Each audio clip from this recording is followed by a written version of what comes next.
Hope so. Okay. Hi, everyone, and welcome to Modern Poetry in Translations. It's a bumpy start, as you can see already.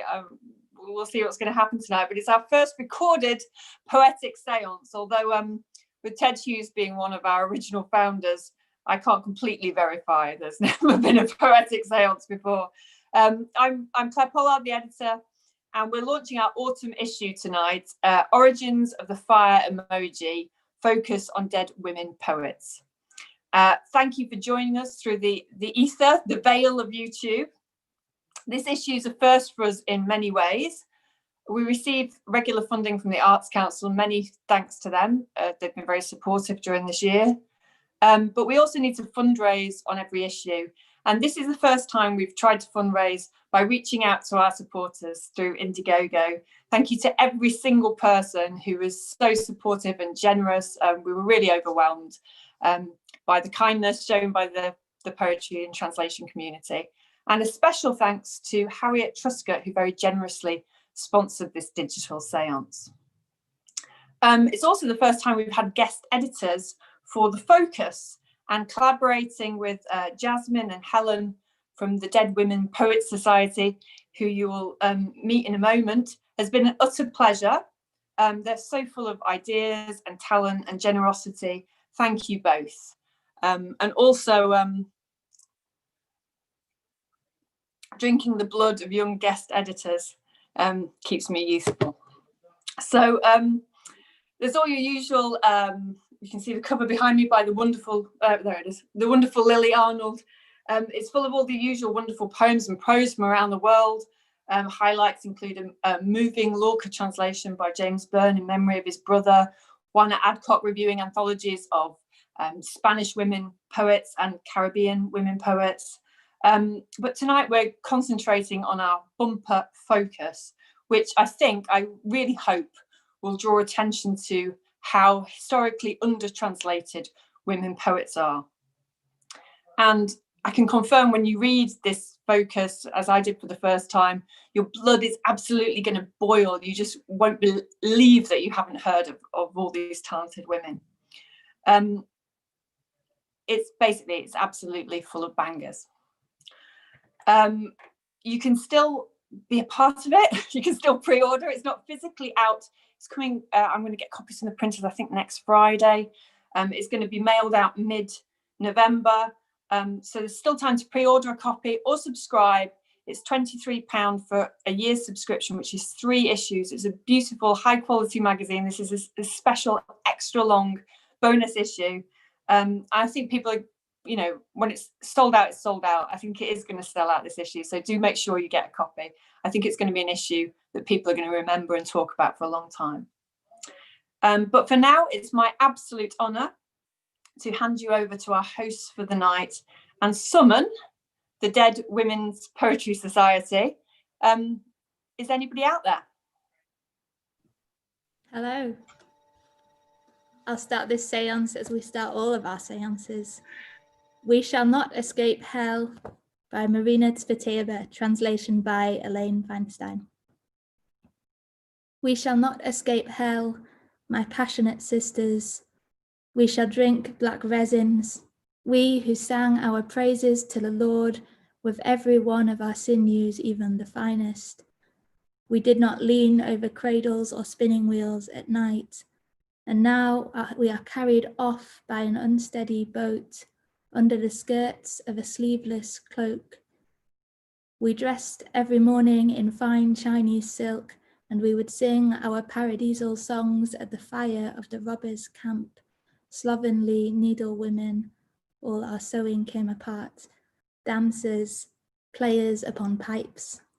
We have been the queens of the whole world. First, scarcely covered by rags, then with constellations in our hair, in gale and at feasts, we have bartered away heaven.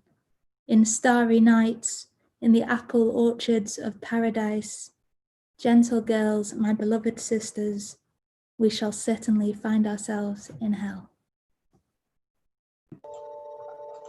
Thank you so much, Jasmine, and welcome everyone to this digital séance. our first digital séance. I could hear you cheering through your computers and your devices. So that was We Shall Not Escape Hell by Marina Tsvetaeva, translated by Elaine Feinstein and resurrected so wonderfully by our co-director, Jasmine Sims.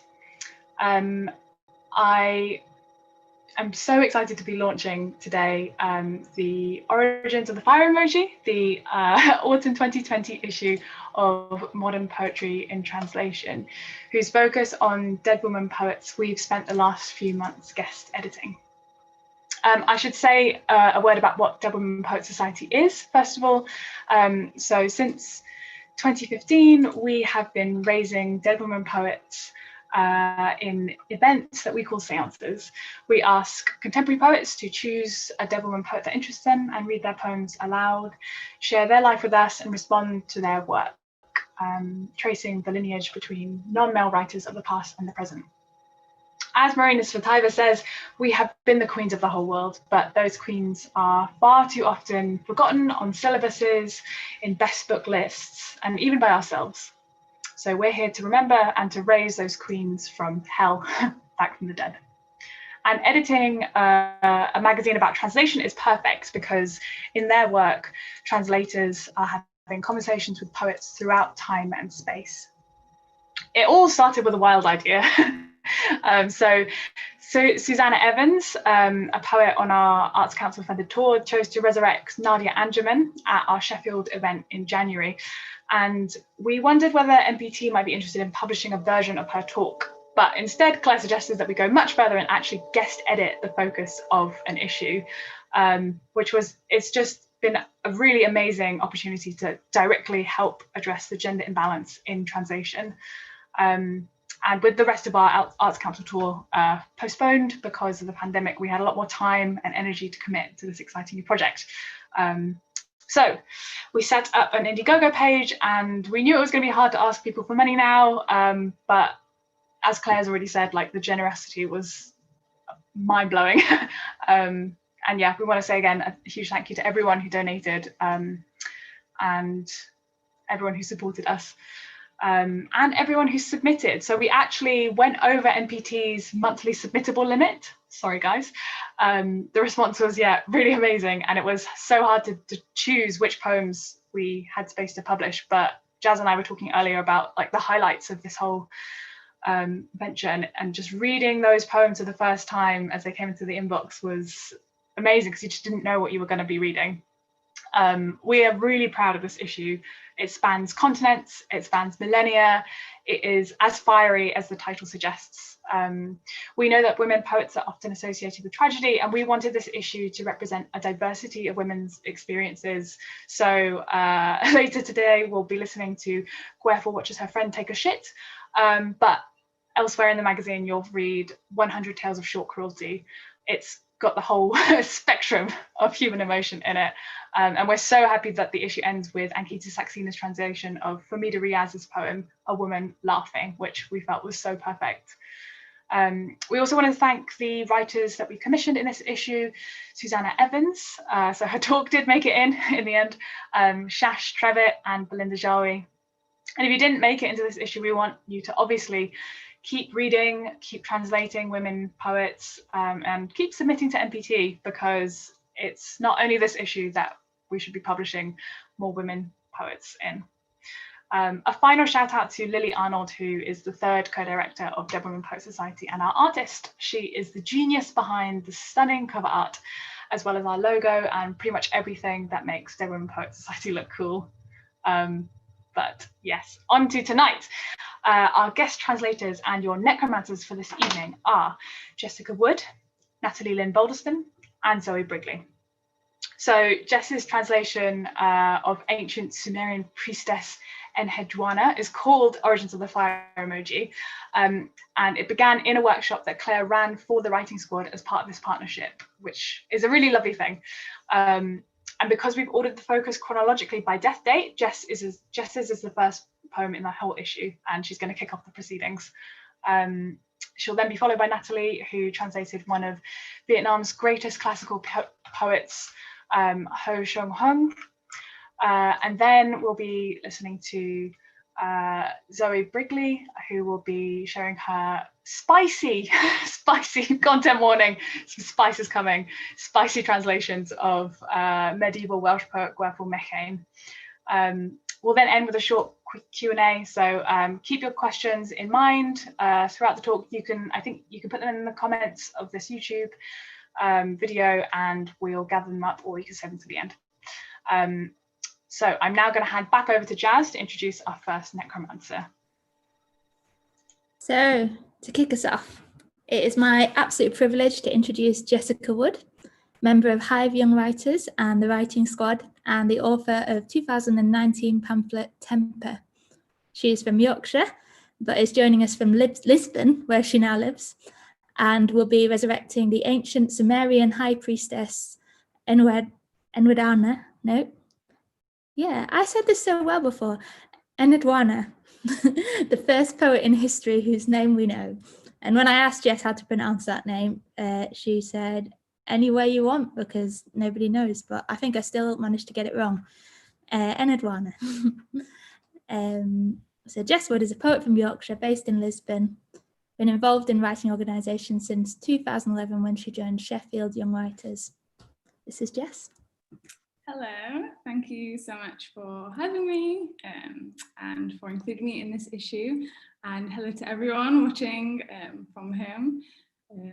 Yes, so I had the opportunity to translate a poem from Enwedana, kind of making it up, but and yeah, I'm really thankful that it's been included in this issue, and I'm excited to share it with you. So yeah, I think I'll first start by sharing the poem with you and then talking a little bit about my inspiration behind it and what drove me to kind of create the poem in this way. So the poem is called Origins of the Fire Emoji.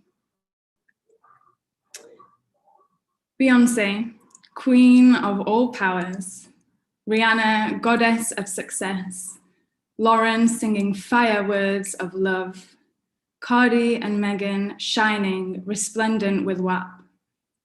Teachers, oh wise ones, how to guard divinity in our hands, down the length of our necks, into the thickness of our thighs and the soles of our feet.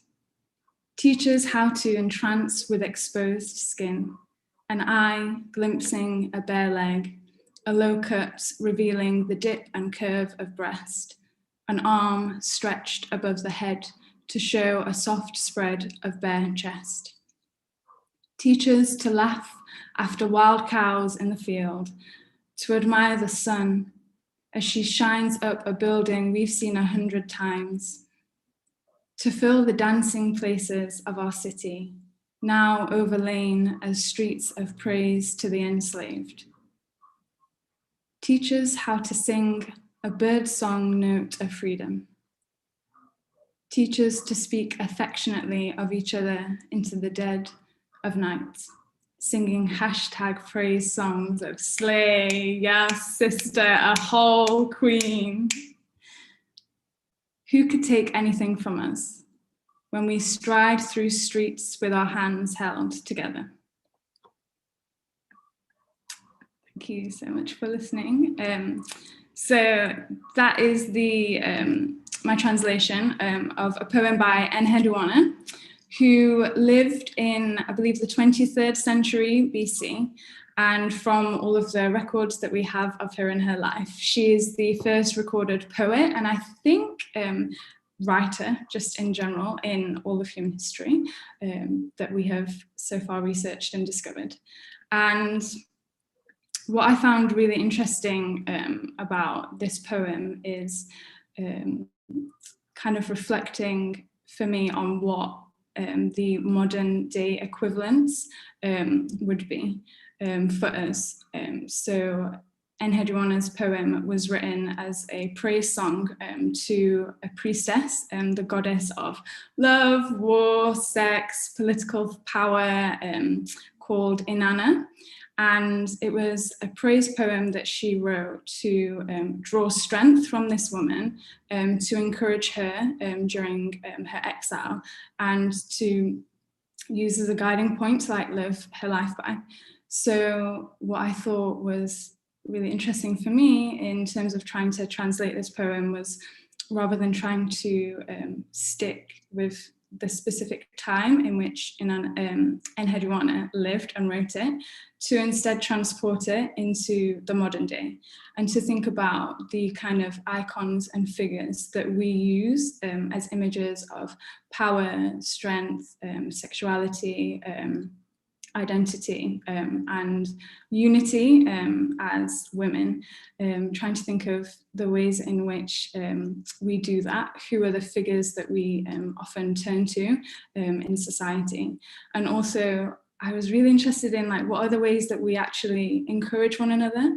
Because I really think we do have our own versions of praise songs, but we don't really write poems anymore. We comment on our friends' like Instagram posts when they look really good, and we use the fire emoji as a way to express to our friends like how amazing and powerful we think they are and how gorgeous they look and all these other things. So yeah, I was really interested in approaching it in that way, and I'm really thankful that I had the opportunity to attend a workshop led by Claire, who edits MPT, because that gave me the opportunity to think about translating poetry, but not in the strict sense of keeping to the literal history of the words, but for me to really explore and experiment with different styles of translating, different purposes behind it, and different reasons to translate. And I think, yeah, I'm really thankful, really honoured that I've been included in the issue, because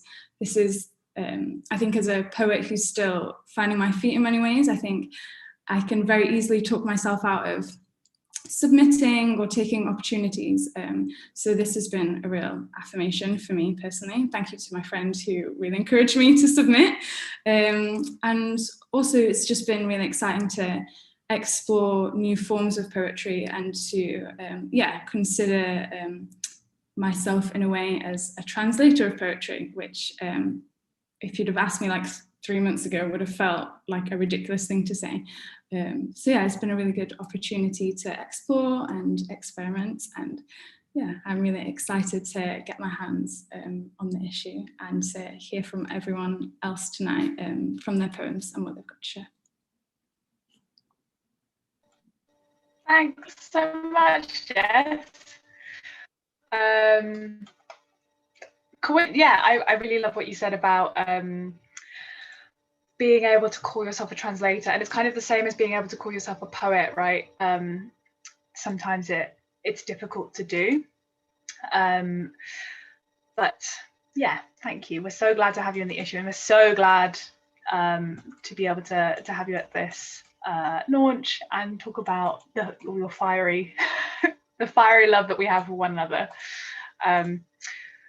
So next up we have Natalie Lynn Bolderston, a Vietnamese Chinese British poet.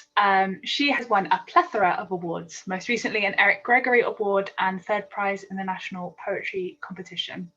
Her pamphlet, The Protection of Ghosts, is published with B Press, and we are all eagerly awaiting a full collection. I'll pass the mic over now to you, Natalie. Hey, thank you so much for having me. I'm really grateful to be here. And I'm really grateful to be resurrecting Ho Shung Han. So before I read, I'd like to give some contextual information about Ho Shung Han and the time in which he was writing. So the first thing to note is that there's very little actually known about her for sure. So most information surrounding her life comes from oral folk tales or has been inferred from her poems themselves. However, she's thought to have been born in the late 18th century in Nghệ An province in Vietnam, and to have grown up in Thang Long, which is now Hanoi. And she wrote against the backdrop of a society largely dominated by men and traditional ideals. And her work is often seen as a challenge to the social order due to the bold themes. So she wrote a lot about desire and women's bodies and power relations and the more stifling aspects of tradition and gender roles. I'd also like to say a bit about my connection to her and the process of the translation. So I'm a poet with Vietnamese heritage, and I'm really interested in the history of Vietnam as told by women, and that's something I explore a lot in my own work. So the thing that first drew me to Ho Shung Heung was her close attention to women's inner lives and also their interactions with each other in everyday settings. So fittingly, I worked on these translations with my extraordinary and patient mum, whose first language is Vietnamese. And she provided the bridge translations and explained all the idioms, and I devised the English language adaptations from there. So one interesting insight that Mum gave me about Ho Shung Heung was that she was never taught at her school because of the sexual innuendos that are sometimes in her poems, which I thought was quite funny. So yeah, I'm now going to move on and read the translations that we came up with. They're all quite short. New Year Couplet. On the 30th night, we seal the sky and soil against demons, then unlatch the first morning. Let every woman gather spring in her arms. Sudden pregnancy. I'm all awe and unfinished chemistry. How much can my lover see? God raises his head to a willow girl with a spreading center. Did a century mean the same to my lover? This heart is one of many I carry as I close my eyes to the 100-mouthed horizon and know I am worth all that I hold. To Bale water. My sisters, when rain cracks the heat, let us bale water together. Bring your 3-cornered buckets on strings, float with me on this 4-shored rice field. Si, shum, we bend and straighten, heads thrown back, swaying buttocks reflected in the rivers. We work away our stiffness, stand with our legs apart until the field is full. To the girl in the painting. Sister, tell me the years behind your beautiful face. Know that young love is as pure as blank paper. In 1,000 years, you will still be the image of spring. A fallen apricot dares not think of the moon and wind, and the willow accepts her brittle fate. Sister, why not draw from other pleasures? I blame your painter, his apathetic skill. Jackfruit. I swell like a late summer jackfruit. My skin roughens the pulp of my body so thick. I wait to be speared and wanted. If squeezed, I'll leave my color on your hands. Weaving at night. The light reflects off every white surface as we weave through the night. Our feet push and lift and spools thrust to life. Wide or narrow, all fit our frames. Sisters, hold down your fabric in water. Come autumn, it will find its true color. Floating cake. My body swells white and round. 7 times I float, 3 times I sink with my country. Other hands decide my tenderness, but inside I remain red and pure. So to finish, I'm just going to read a poem that I wrote in response to Ho Shung Heung, and it incorporates stories about her and scenes from her poems, and also images that just come into my head when I think about her. So it's quite fragmented because I wanted to capture the provisionality and mystery surrounding her story. Spring Fragrance, or the Ballad of Ho Shung Heung. She was born in the late 18th century in a house with 3 altars on a windy night while warlords seize her village. She was the daughter of a respected scholar, an impoverished tutor, a volée, a second wife with willow arms, eyes like betel nuts when dried and split. She was named for her village, for the apricot blossoms, for the sweet waters of the lake, for her petal earlobes, for her mother's scent. Every morning, she wound up her mother's hair, cut jackfruit for them both, listened for the shishom of women bailing water into rice fields, watched reflections of their bodies in the river. She composed her poems in Nom script, on the insides of her arms, in dust gathered on tables, while eating dried plums. She wrote about unnamed women weaving at night, men with scrolls, silk robes, puffed chests, fruit falling in downpours, the dark red ache of orgasms. On auspicious days, she kneaded dough until tender, ground beans the color of her lips, made every fire unholy with the letters of old lovers. According to popular legend, she once fell at the market. On her knees, she recited, "I stretch my arms to learn the height of the sky. I spread my legs to measure the earth." She had one son who was birthed in secret, did not survive. She called her little Plum.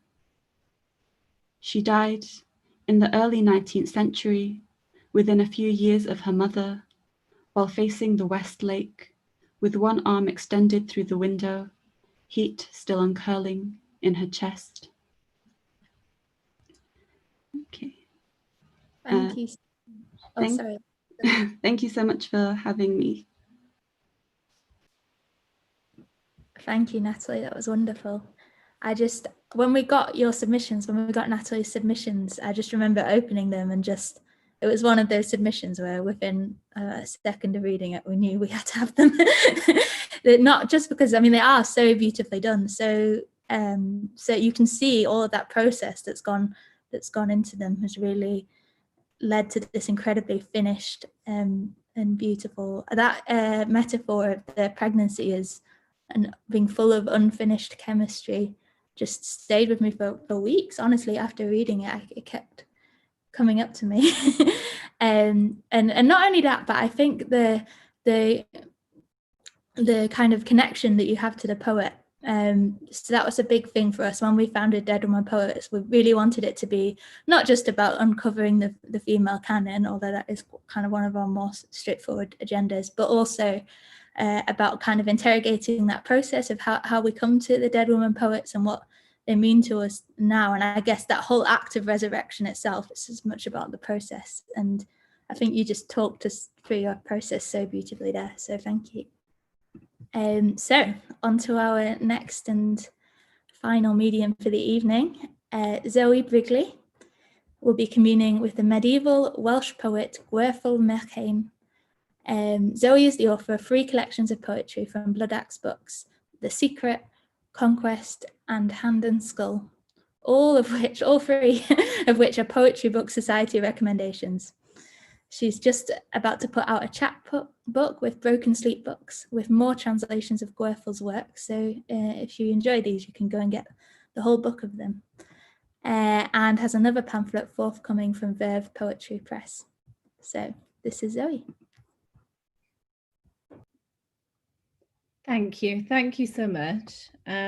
Yes, so the poems I'm going to read are coming out in this chapbook from Broken Sleep, a bard after a French movie. And I just wanted to send, if you don't mind, a shout out to Aaron Kent from Broken Sleep, who's recently been really ill and in a bad way. And I just wanted to send him some love from us tonight. But I want to speak to you now about the spirit of Gwerfyl Merchain. I don't call on her as a mockery or to make entertainment for the living, but because I think she's needed more than ever on the eve of an American election when so much hangs in the balance around the world. We don't know very much about Gwerfyl. She was the medieval daughter of Hywel Fechan from Merchain in Powys. We know her mainly from her poems, which speak back erotically or defiantly to male writers of the time, like David Lloyd and David ap Gwilym. For example, her Ode to the Cunt, which I'll read tonight, which appeared in an earlier issue of MPT, was written in response to David ap Gwilym's Ode to the Penis. And she has long erotic conversations in verse with David Lloyd. Gwerfyl is shameless in a way that was not so unthinkable in medieval times, despite the church's prescriptions about sex. In translating her poems, I wanted them to feel as fresh and new and modern as they would have been when they were written. And I also wondered, what would Gwerfyl have told us if she was here? First, I think she would have said not to be ashamed of our bodies. One Englyn of hers that I'm going to read, Gwerfyl watches her friend take a shit, makes a disgusting, sensual, and imbued with magic and humor. I think she would have told us to hex abusive men. Gwerfyl curses a man for beating a woman, maybe one of the first instances of a Welsh poet writing about domestic violence. Content warning for that poem. Welsh poet Christian Evans says of Gwerfyl that she was a strong, intelligent, confident young woman, speaking boldly as a colleague of men, her work celebratory through and through, a clear song of women, of women's bodies, and women's power, and women's freedom to speak truly and honestly about all things. So now I'm going to read you some of these poems, which are extremely frank and sexually explicit at times, I warn you. But I'm not going to apologize for that, and neither would she. I think ultimately she would have told us to laugh in the face of shame. So I'm just going to go ahead and read these very short Englyns, and then finally this ode. Gwerfyl wets her petticoat, gwyll hi pais. Fy mhais a wlychais yn wlich, am crys, am cwrsus yda'n grych. Odyd goel ddeiniol foel frych, na hyn sain silyn yn sich. In my camisole wet through, my chemise and my sweet silk panties too, I'll never be dry again unless it is true that good fucks pass by like rain clouds in June. Gwerfyl watches her friend take a shit. Yw morwen wrth gachu. Crwciodd lle di hangodd a'i dŵr, yn grychiaist o grochan a'i llaw dŵr. A'i daidr oedd yn dadwr, baw a ddais a bwa o ddŵr. She squats to let the piss rip, shooting from the cauldron beneath her slip. 3 holes, one gurgling out shit, the other a rainbow arc between her hips. Gwerfyl curses a man for beating a woman. Wgwr am ei hero. Dagger drwy goler dy galan, ar asgoi I asgwrn dy doifrom. Dy lun a dir dy lawn don, ath gleddau i'th golyddion. In his chest, let a sharp stone slide, slanted down to split his sternum wide. Kneecaps shatter as hands cry to hold the heft of spurting heart inside. Gwerfyl asked David Lloyd about a new world. Gwerfyl mechain yn holi David Lloyd. Pa hyd o beinid beinydd, yn gwylio yn gweled byd dilwydd, a pha amser ddiodder Dafydd, y daw a byd a'i nabydd. Always the everyday emptiness, to watch and lose a wilderness. Has the time come as we undress for a world to arrive that is not this?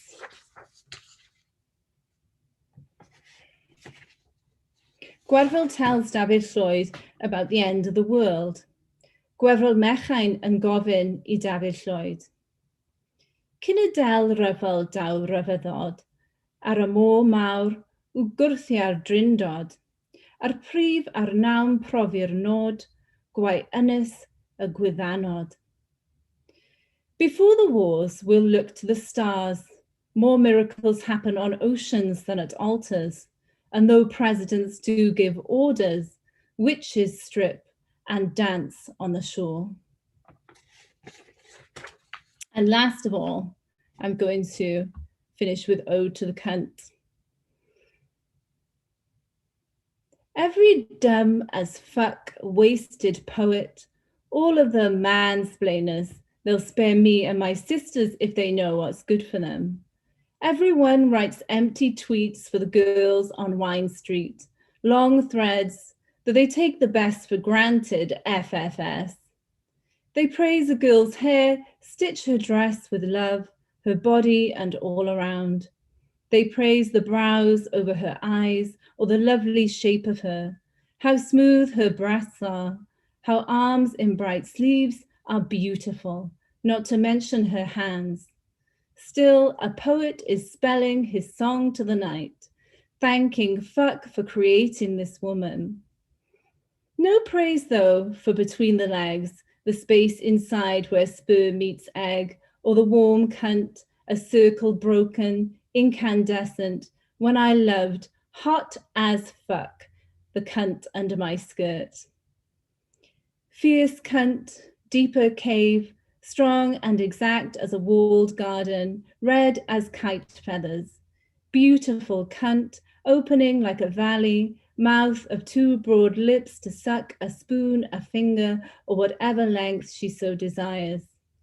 Cunt swelling between cheeks behind, I sing you, red twin. But some men, virtue signaling, these nice guys, if they had the chance, never fail the fuckers to have a feel, take the space as their own. So fuck all the witless men, sympathy poets, and sing a song to the cunt for riches, no doubt. Queen of odes, silken, written along two seams, the flag of a sweet fleek cunt flutters a greeting. Sharp thicket, soaked with love, forest proud with fucking, perfect as it is, tender border, fur for a fuckable ball sack, girls' dense grove, deluxe booty call, or gorgeous bush. Thank fuck for it.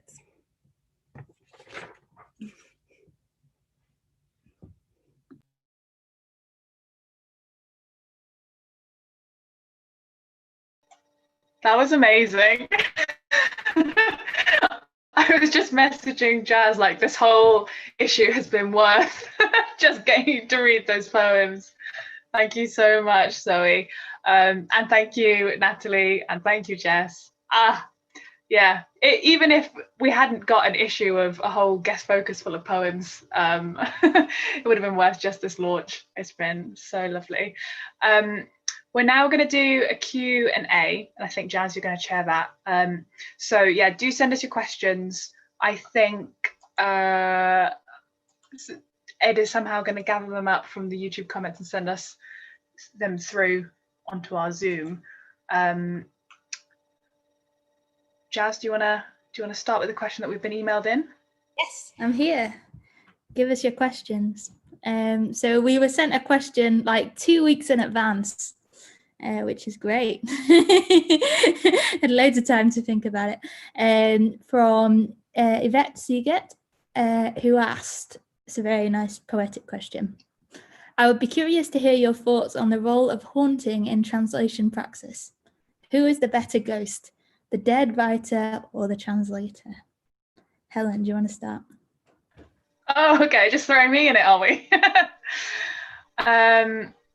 Who is the better ghost? I mean, not to take the question apart, but the dead writer is the literal ghost. The translator is the, I think in this metaphor, is the medium or the necromancer. I think putting their own spin on the dead writer's work. But I don't know, poets, I would be interested to hear your thoughts on whether you, I mean, Zoe, you'd already written these poems, sorry, these translations before the call out, but I think Nat and Jess, you were responding to the call out. So were you approaching it from a ghostly perspective? Were you actively thinking about it as haunting or ghosting? That's not the right word. Or were you thinking about it in another way altogether? Do you want to go, Jess? Or? No, you go first. Okay. So I was thinking of Ho Shung-hung as the major ghost, as the person who's being dead and who created all the original work. And then I was the minor ghost haunting her back, right? So finding my way into her work and my ideas kind of haunting her poems in the same way she was haunting me. But she's the major ghost, I'm the minor ghost. That's a really interesting way to think about it. For me, I felt as though when I was approaching it, I was almost having like a conversation in a way with N. Hedwana. Yeah, I felt very, through reading the poem and trying to understand, I guess, what it would have meant for her to write this. I felt very closely connected. So I'm not sure where that fits in terms of the discussion of ghosts and haunting, but I felt that there wasn't, I don't know, it sounds strange, but there wasn't any like separation between us, because so much of what she was trying to achieve in her poem, I saw how we did similar things today. So I don't really know if that answers the question about ghosts and haunting, but that's just to explain like how I approached it. Yeah. So next question, I'm going to skip forward a little bit just because we've had one that seems relevant to this question. Barbara Howard said, is a translator a ghost writer? I don't know what you think about that. Maybe anyone? Zoe, you're nodding. Well, I think there is this sense that it's a kind of exchange, that in a way we're sort of, it's an act of service what we're doing. And I suppose thinking back to the last question as well, I remember what my dear friend Peter Blagvad used to say, which was that there was a kind of angel or ghost in the library that would guide you to the thing that you needed. And I feel like with Gwerfyl Mechain, it was very much the thing that I needed at that moment. And I think that's because so much of the work that we end up doing as women is undoing, unlearning the things that we learn when we're young, which are often things about shame, feeling shame about certain things related to ourselves. And I feel like there was this exchange where I was sort of saying, well, Gwerfyl, you know, I'm going to translate your poems again and show you off a little bit. And perhaps in return, you can give me something too. So I feel like there's a kind of mutual haunting going on there. Right, God, I love that. The angel or ghost in the library that die. I really feel that. Next time I'm in the library, I'm going to think about that. So a different kind of question from Maya Brown. When translating a poem, how far can you change the form and structure and even content before it's no longer the same poem? I feel like all three of you could have very different answers to this, because you've all taken really different approaches to the translation. So maybe it would be interesting to hear from all of you. Jess, do you want to start? Yeah, it's a really interesting question. I think for me, the workshop that I attended with MPT was really helpful in trying to like understand this kind of issue.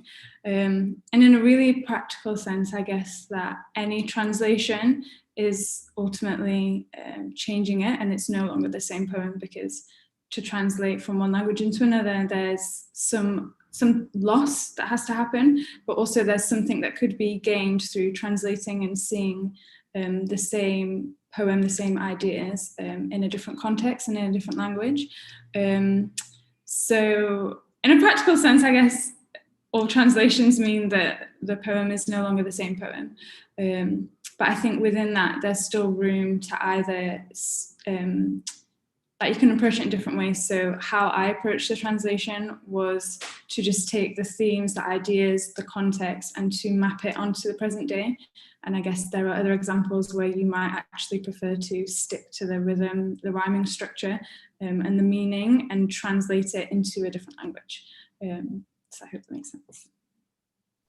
Cool, thanks, Jess. I was in that workshop where Claire brought Edwana to us as, I think, a kind of provocation. And I felt like she was almost challenging us with that question, how far can you go? How far can you push it? But I'm really glad you pushed it that far, Jess, because I feel like you actually found what it was about by doing that, really. Natalie, I don't know if you have any thoughts on this. So I just tend to think of every translation as an adaptation in the end. Especially with Vietnamese, it's very difficult to translate because of syllable counts and the rhythms and the sound patterns. So what me and Mum did was we went through line by line and looked at the images. So that was the most important thing for me, was capturing or elevating the images, or sometimes paring them down, depending on what suited the poem as a whole. So yeah, I think that was my process. It's not that far a departure. Some images might be a little bit more of a departure than others. But yeah, that's why I think of my translations as adaptations. Quite a nice word is transcreation. I like that as well. The sort of things. Transcreation is cool. I haven't heard that before. Zoe, finally, did you have any thoughts? Yeah, I mean, it's interesting, isn't it? I think thinking about Gwerfyl Mechain, there are some great translations of her already by Katie Grammich, who did some really great work in bringing her to greater attention. And I feel like that kind of alleviated responsibility from me in a way, because I was like, okay, somebody's done this already. So I think now that I can do something which is a bit more wild and which can take liberties a little bit with the form and think more about how I want to translate it, like Jessica was saying, into the modern day. So instead of like trying to be true to it in terms of the period it was in, but trying to bring it up to now. So how would, like, you know, a Welsh woman today like talk about the things that Gwerfyl's talking about? And the actual form of those very short poems is quite complex because it uses rhyme, and it also uses alliterative patterning. And so I tried to keep that alive as much as I could, but I also had to balance that with this sense that I wanted it to be a little bit more wild. What was actually said was really important to me. And sometimes that meant like bringing it up to date in terms of thinking about things like #MeToo, or you know, the idea of slut shaming. I hate using that word, but you know, this is what happens, and you know, trying to challenge those things, because I think that is what she's doing, but trying to bring that into a modern context. So I did take liberties with it a little bit, but like I said, because Katie Grammich has done all that wonderful work, I didn't feel too bad about it. Yeah, I think that is one of the kind of freeing things about translation, I suppose, that you can never stop. We did talk about certain writers as being over translated, but it never stops being relevant, does it, to translate, as long as you've got a kind of original take on it. So the next question is from Misha Martin. This is relevant to what you were just saying, Zoe. In a society that still polices women's bodies, in what ways do you think invoking imagination and imagery through poetry can combat this? So I'll leave it open. Does anyone want to come in on that? Yeah, I have a few thoughts. Yeah, I think it's really interesting. I can see all your excitement on the screens. I don't thought so. Yeah, I think it's a really interesting question, and specifically with my poem, one thing that I was really interested in was, yeah, thinking about the women who we hold as icons, and the ways in which, actually, if I look at the specific women I referenced, so Beyonce, Rihanna, Lauryn Hill, Cardi and Meghan with their new song, like all of these women, and I'm sure many others, there's been so many examples within their art and their career and their expression of their bodies being policed and silenced, and attempts made to conform them to one image or idea of sexuality and perfection and femininity. So I think it's really interesting to use poetry as a way to reclaim those negative stereotypes and think about challenging those ideas and perceptions, and actually, for me, like drawing on ways in which when we can like become unified and find like strength in the power of our bodies that we've been created in and like made to live in. And yeah, I just think it's a really like complicated issue that's still prevalent, and there's so many layers of colorism, racism, ageisms, ableism, and sizeism even that play into this. And yeah, I just think it's really powerful to see in all forms of art, so including poetry, representation of different experiences of inhabiting a body and a woman's body in different ways. So yes, I hope poetry can continue to combat this, and I hope that all other art forms too can come together to sort of challenge these stereotypes. Great, thanks, Jess. Did anyone else want to chime in on that one? I think Jessica just put it absolutely beautifully, and I completely agree with what she just said. And it was interesting that Jessica mentioned WAP as well, which, you know, I kind of think of Gwerfel Mechan as being like the medieval version of WAP, basically. Google it if you haven't heard it, Google it. But yeah, and I just feel that I ask myself, why is there still this pushback against it, against women speaking frankly about their bodies? Because that happened. Like in America, if you look at the kinds of criticisms and commentaries that went on around WAP, they seriously were absolutely terrified by it. And I think that women who are in touch with their own bodies, who speak frankly about their own bodies, are terrifying to conservative aspects of our society and community. And that's why we need to embrace it and do it more and scare them more, in fact. That's my thoughts about that. Thank you so much, Zoe. I really agree. You know, I was thinking it's nice actually. I don't think this was on our minds necessarily when we were sort of thinking of who it would be great to have in the reading, but all three of your kind of poems that you translated from your Dead Woman Poets had quite a sort of some writing about women's bodies. I just remember there was the Fic Fies in your Edwina translations, and then all of the writing about pregnancy and the body, and then obviously Gwerfel. Yeah. Finally, Natalie, did you have something you wanted to add?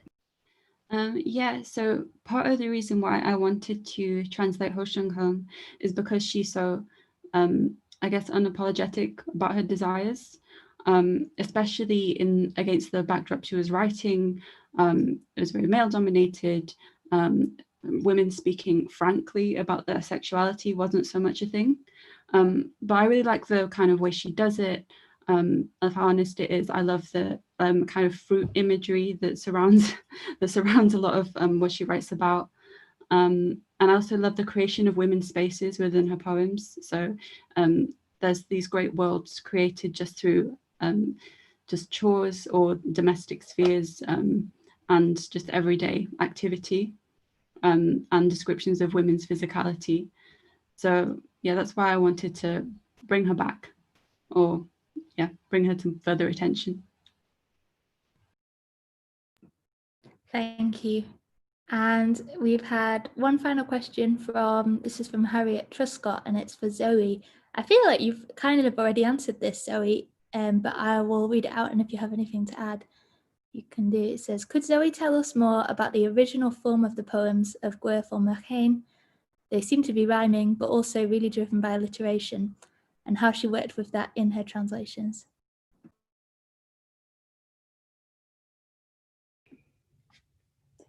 Great, yeah. So as I was saying, there was this complex form, and I tried to recreate it as much as I could. And they're actually really hard to write. Anglins are really hard to write, especially in English. But, you know, some Welsh poets have tried to attempt it. And yeah, there's definitely a challenge there in trying to do that. But there's something so beautiful about the form. And this is the thing about Gwerfyl, is that often she's remembered because she was outrageous. You know, to us now, she seems to be outrageous. But actually, she was very, very skilled. And the craft of creating these things, of creating awdls and englins, it's really hard. But she was absolutely excellent at it. And so I almost wanted to be remembered for that as well, as, you know, the wild, erotic, outrageous content that she writes, that she was actually a really skilled poetic craftsperson. And that's really wonderful about her as well, because I think that's often forgotten when you know, poets have sensational content. So, you know, even like someone like Sylvia Plath, who everyone moans about now, you know, but, you know, actually her poems are, again, like really well crafted and beautifully created. And so I feel like we need to remember that sometimes. That's a really good point about Plath. It's kind of a recurring sticking issue for us at Dead Woman Poets, the way that certain Dead Woman poets are remembered and the things they're remembered for. And I think that's all the questions we had for the audience, but I just had one final question I wanted to give to each of you, which was, so one of our aims with the issue, and I think we achieved it, I hope we achieved it, was to get some submissions and some poems included from translators that hadn't translated poetry before. So for example, we were really delighted with Jess's submission, and there's a few other featured as well. So I just wanted to ask you, what would your advice be to anybody in the audience who hasn't translated before and might be thinking about translating a poem or a poet? So I'll ask Jess first, if that's okay. I'll go in. Okay, advice. I think my advice would be to kind of remove maybe any pressure that you feel about, I guess it feels like quite a bold thing to do, to take someone's work and be presumptive enough to say, I have something that, you know, I could say about this, or I could say what you've done in a different way. It's a bit of a bold thing to do. So I'd encourage you, if you're wanting to explore translation, to remove some of that pressure and to, I guess, think about how you can embody the words of poem, the life of the author, the purpose behind the specific poem, and within that space to really explore and have fun with no pressure. And I would say definitely to just try, because you don't know, you have no idea like what the results could be. And even if you decide that you don't really want to like go into translating poetry like professionally, it's a really good experience to have, to be inspired and influenced in a really specific way by the work of another poet. Yeah, so I hope, and yeah, please try, it's really good. Thanks, Jess. Natalie, I don't know if you had any advice. I would say just decide what's important to you as a translator. So if you want to be as close to the original text as possible, then that's fine. But if you wanted to find the kernel of the images in the poem that you want to present, that's kind of what I did, then that's also good. I think just your way of doing it is the right way, I guess. But yeah, I guess if you wanted to go further away, you'd probably want to call it something like translated and adapted rather than directly translated. Thank you. And last but not least, Zoe. So I think that's great advice from Jessica and Natalie. I think both of them have covered a lot. But, you know, what I would say is that think about doing it. Think about translating, not just, you know, for the kind of practical experience, but because it can be incredibly healing and validating. So, you know, I would never have myself written poems like this. I would not have dared to think about it. But, you know, through sort of going through the process of translating these wild, outrageous poems that I loved so much, I feel like it sort of opened something up in myself. I feel like I could be much more daring as a poet now than I would have been before. And I think finding those poets, I think all of these poets that we've heard have had an element of this sense of daring to do something which is perhaps a little bit taboo or you know, not allowed. And I think finding poets like that and translating them can be absolutely liberating and wonderful. So do it for that reason. Thank you, Zoe. That is such a beautiful point to end on. And Helen, did you want to send us off? Sure. Well, thank you all so much. This has been amazing. And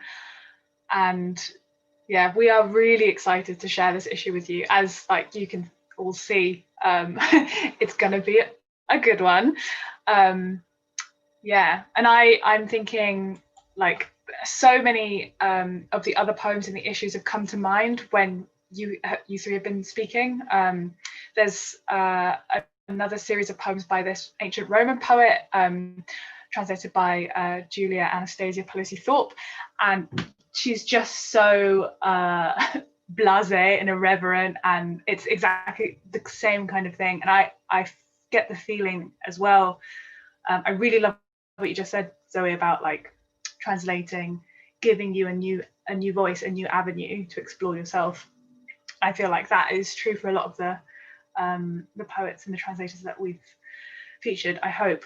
By the way, if you're in the audience, hi guys, thanks so much for sending us your poems. Yeah, we're just thrilled. We're thrilled. And I also feel like I'm rambling now, but I having edited this, I feel like has also changed my process as a poet. And yeah, it's just been amazing. So many thank yous. I'm going to end on lots of thank yous. Thank you to MPT, thank you to Claire and Ed, especially. Ed has been doing the tech for this evening, so thank you especially to Ed for being so charming while things quietly go wrong. And thank you to Claire for coming up with this amazing idea of like guest editing this issue when all we wanted to do was have a little feature. And you were like, no, have the whole dang thing. It's been amazing. And thank you to everyone again who supported us.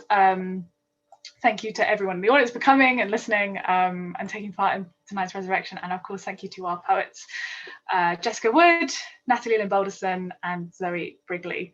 I think that's pretty much it. We are on Twitter at @DipWomenTweet, #join the séance, and we're on Instagram and Facebook and all those things as well. So tell us how you liked it. And sign up to our mailing list and get the issue. If you're not an MPT subscriber, why the heck not? It's a great magazine. Like, obviously you're going to subscribe for this issue, but you know, just generally it's the hottest thing going. So thank you, everyone. And a final thank you again to Harriet Trescott, who has supported this launch, without which this evening would not have been possible. So yeah, thank you again, everyone. And good night. Safe journey.